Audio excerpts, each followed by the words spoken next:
Hello, in this video I'm gonna show you if Vivo V29 Lite has dual SIM.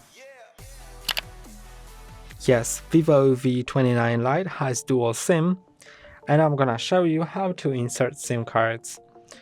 At the bottom of your phone there is the SIM tray, and to open it you'll need to use a needle or a SIM card tray opener. A SIM card tray opener is included in the box, but if you don't have it, just use it as a needle that will fit into this hole. Put it into the hole, then the tray pops out. You can take it out, and you can see on one side there is SIM 1, and on the other one there is SIM 2. And now I'm gonna put both SIM cards inside.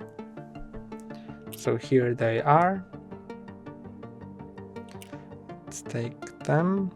It supports the nano SIM size, so it's the smallest SIM size that's available. I'm gonna take both of these and put them in. Okay. And now you can put the tray into your phone this way, so it aligns the hole with the hole on the phone. Okay. And now when I unlock it, it will connect to mobile data, as you can see here. That's all for today. Don't forget to like and subscribe. See you next time.